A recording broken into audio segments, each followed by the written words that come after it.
Hello, how are you? It's July, and as a matter of fact, today is July the 5th, and yesterday was uh, the Independence Day of the United States, which is probably the most important holiday in the United States.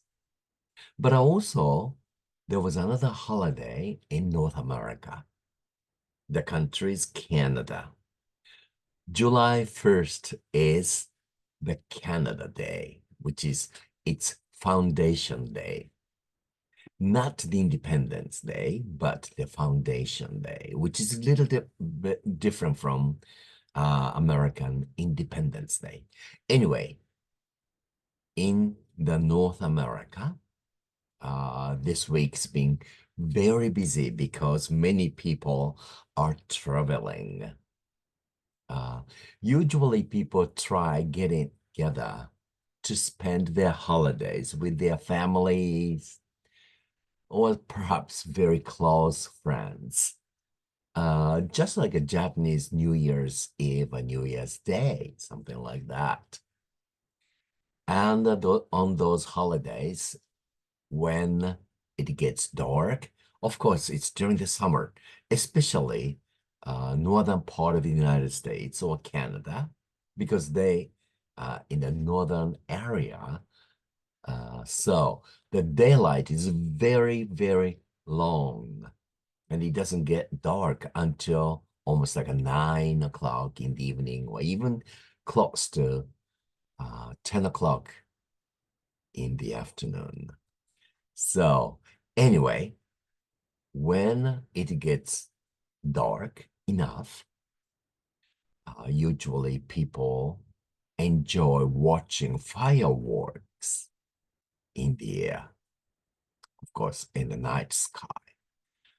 And the daytime, many people also have picnic outside if it was not rainy and enjoy drinking champagne or some picnic food. But also, many people would cook at home, something like roast beef or turkey,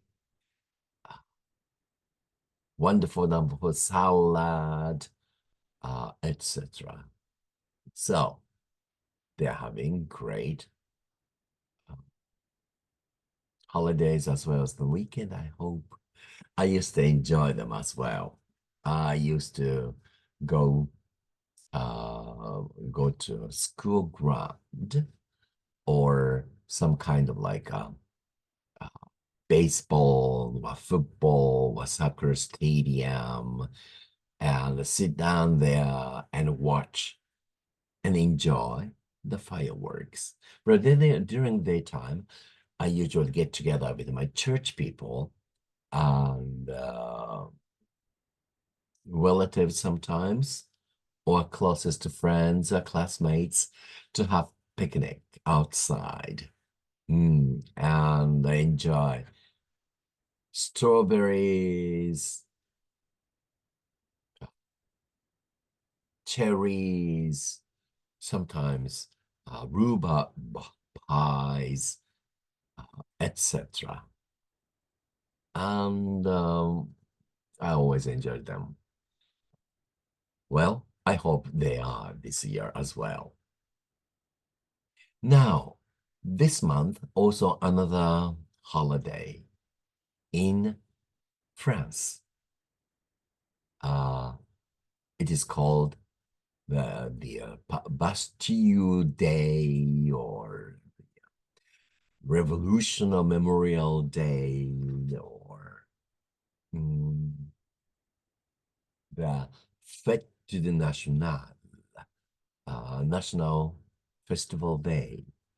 Many Japanese people call it uh, Paris Festival, but not only in Paris, everywhere in France, including the overseas uh, French, well, territory or I would say province, something like a Tahiti or Saint Martinique or those Caribbean islands as well as in Polynesia.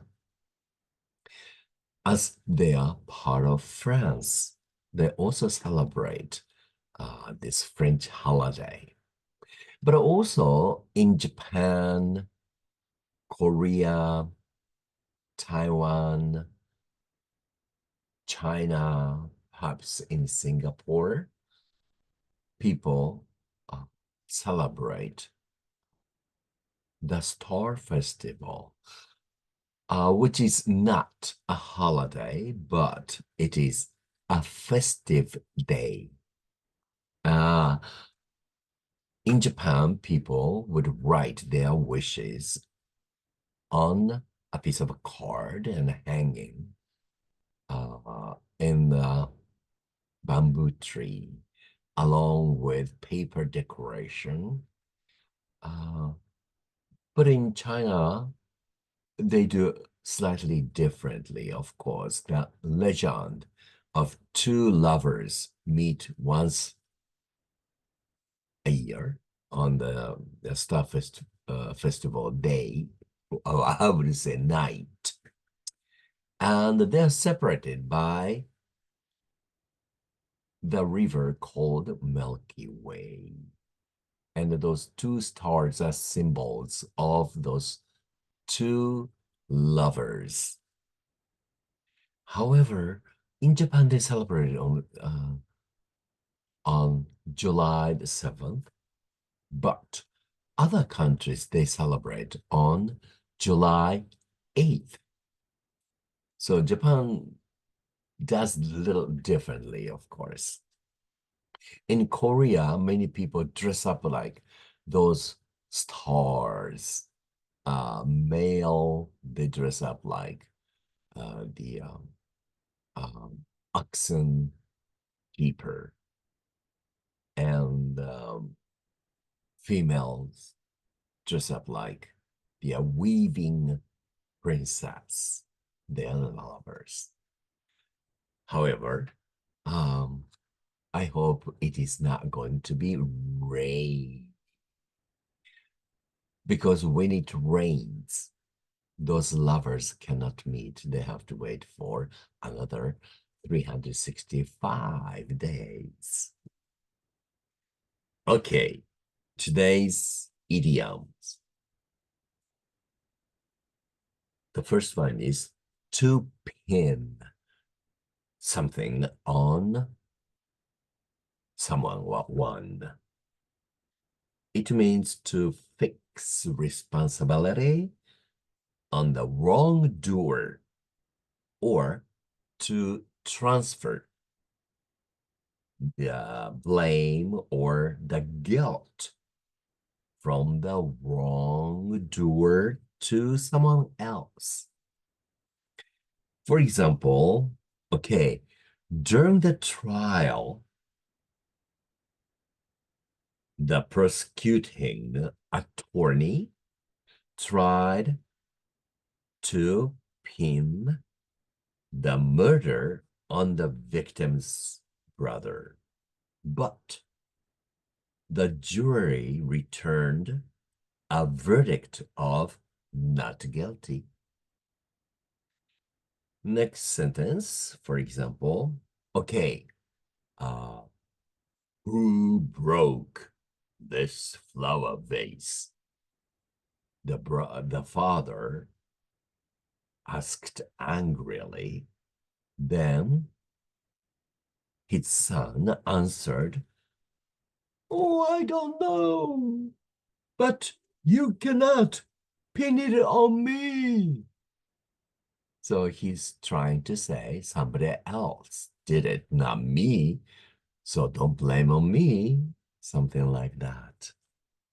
Okay, next idiom is to get a rise out of someone or one.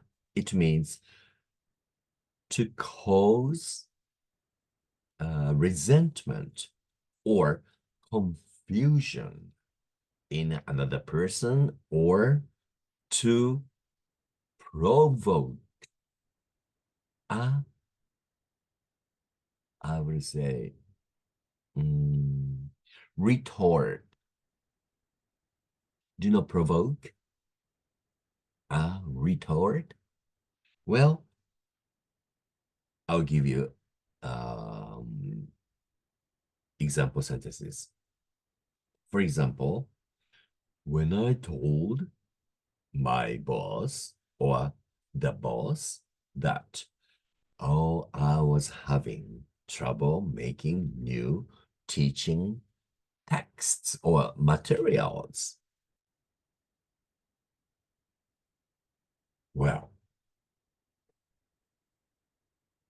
it really, or what I said, or I really got a rise out of her. So my boss was really, really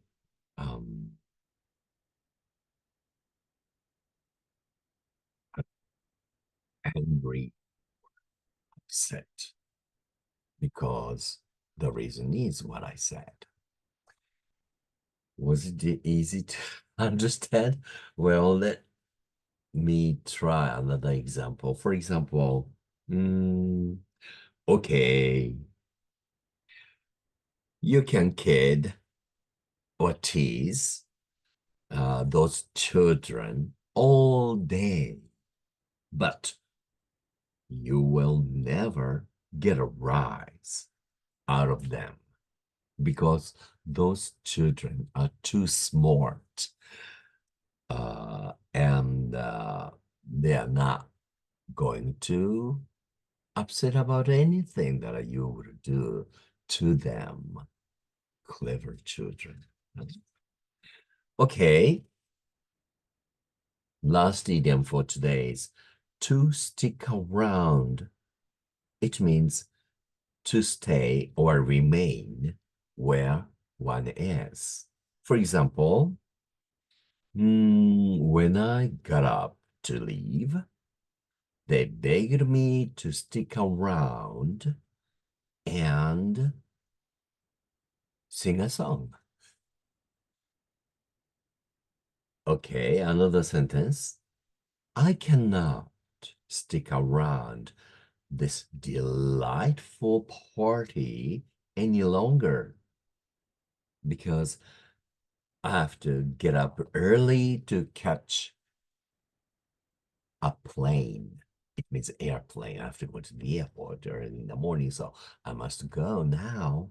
So that means I cannot stick around any longer. It means that I cannot stay here with you any longer.